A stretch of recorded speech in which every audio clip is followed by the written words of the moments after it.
ഒരു നഗരസഭ തന്നെ കൈക്കൂലി കേസിൽപ്പെട്ട് പ്രതിസന്ധിയിലായി. കൈക്കൂലിക്കൊരു ക്ഷാമവും കുറവുമില്ലെന്ന് മനസ്സിലാക്കി തന്നിരിക്കുകയാണ് കൈക്കൂലി കേസിൽ തൃശങ്കുവിലായ തൊടുപുഴ നഗരസഭ. പഞ്ചായത്ത് തെരഞ്ഞെടുപ്പ് കഴിഞ്ഞപ്പോൾ തന്നെ കോൺഗ്രസ് വിമതൻ സനീഷ് ജോർജിനെയും മുസ്ലിം ലീഗ് സ്ഥാനാർത്ഥിയായി മത്സരിച്ച് ജയിച്ച വനിത ജെസ്സി ജോണിനെയും ഒറ്റ രാത്രി കൊണ്ട് CPM തങ്ങളുടെ പാളയത്തിലെത്തിച്ച് ഭരണം പിടിച്ചിരുന്നു. സനീഷ് ജോർജിന് ചെയർമാൻ സ്ഥാനവും ജെസ്സി ജോണിക്ക് വൈസ് ചെയർപേഴ്സൺ സ്ഥാനവും നൽകി. തദ്ദേശ തെരഞ്ഞെടുപ്പ് കഴിയുമ്പോൾ ഇരു മുന്നണികൾക്കും കേവല ഭൂരിപക്ഷമില്ലായിരുന്നുവെങ്കിലും കോൺഗ്രസ് വിമതരുടെ പിന്തുണയോടെ അധികാരത്തിലെത്താമെന്ന UDF കണക്കൂട്ടലിലാണ് കൂറുമാറ്റത്തിലൂടെ ഇല്ലാതായത്. ഇതിന് പിന്നാലെ ഒരു വർഷം തികയും മുമ്പേ UDFന് വീണ്ടും തിരിച്ചടി നൽകി മറ്റൊരു UDF കൗൺസിലർ കൂടി LDFനൊപ്പം ചേർന്നു.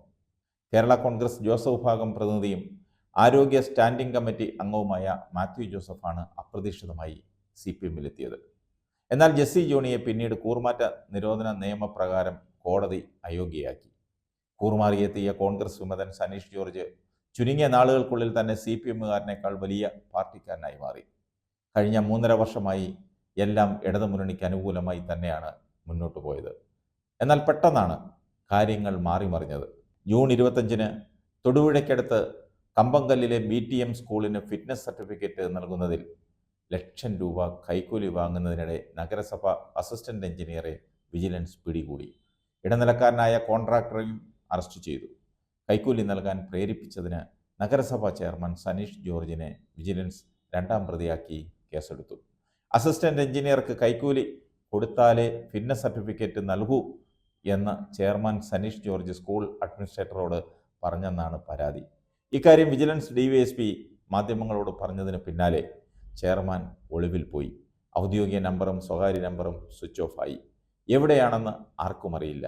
ഇതിനിടെ വീണ് കിട്ടിയ അവസരം മുതലാക്കി പ്രതിപക്ഷ സംഘടനകൾ ശക്തമായ പ്രക്ഷോഭം സംഘടിപ്പിച്ചു.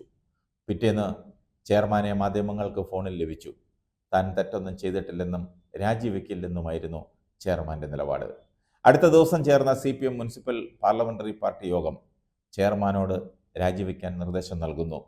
പിറ്റേന്ന് തന്നെ സെക്രട്ടറിക്ക് മുമ്പാകെ രാജി സമർപ്പിക്കാമെന്ന് ചെയർമാൻ ഉറപ്പ് നൽകിയതായി CPM നേതൃത്വം പറയുന്നു. എന്നാൽ സനീഷ് ജോർജ് CPM നിർദ്ദേശം ധിക്കരിച്ച് രാജിവെക്കാതെ 13-ാം തീയതി വരെ അവധിയിൽ പോയി. താൽക്കാലിക ചുമതല വൈസ് ചെയർപേഴ്സണ് കൈമാറി സെക്രട്ടറിക്ക് കത്ത് നൽകി. അതേസമയം ചെയർമാൻ ഹൈക്കോടതിയിൽ നൽകിയ ഹർജിയെ തുടർന്ന് കേസ് തീർപ്പാക്കും വരെ അറസ്റ്റ് പാടില്ലെന്നാണ് കോടതി നിർദ്ദേശം നൽകിയത്. കേസിൽ നിഷ്പക്ഷ അന്വേഷണം വേണമെന്നാവശ്യപ്പെട്ട് സനീഷ് ജോർജ് ഹൈക്കോടതിയിൽ നൽകിയ ഹർജിക്ക് പുറമെ മുൻകൂർ ജാമ്യ ഹർജിയും നൽകിയിരുന്നു. സനീഷ് ജോർജ് നഗരസഭാ ഭരണസമിതിയെയും ഇടതുപക്ഷത്തെയും ഒരുപോലെ വെട്ടിലാക്കിയിരിക്കുകയാണ്. ആദ്യം രാജ്യസന്നദ്ധ അറിയിച്ച ഇയാൾ പിന്നീട് മലക്കം മറിഞ്ഞത് പുതിയ രാഷ്ട്രീയ നീക്കങ്ങളുടെ ഭാഗമാണ്. 2 മാസം മുൻപ് ഇടതുമുന്നണി വിട്ട് UDFലേക്ക് തിരികെ പോകാൻ കോൺഗ്രസിലെ ചില നേതാക്കളുമായി ഇയാൾ ചർച്ച നടത്തിയിരുന്നു.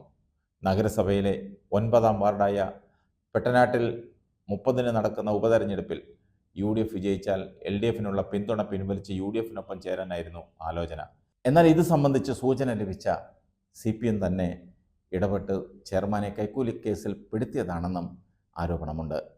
ഹൈക്കോടതിയിൽ മുൻകൂർ ജാമ്യം ലഭിച്ച് കഴിഞ്ഞാൽ ചെയർമാൻ പരസ്യമായി മാധ്യമങ്ങളെ കണ്ട് ഇക്കാര്യങ്ങൾ വെളിപ്പെടുത്തും. തുടർന്ന് UDFൽ ചേക്കേറും. 35-അംഗ ഭരണസമിതിയിൽ LDFന് 14-ഉം UDFന് 12-ഉം BJPക്ക് 8-ഉം അംഗങ്ങളാണ് നിലവിലുള്ളത്. ഉപതെരഞ്ഞെടുപ്പിൽ UDF വിജയിച്ചാൽ കക്ഷിനില തുല്യമാകും. ഇത് പ്രതിസന്ധി കൂടുതൽ രൂക്ഷമാക്കും.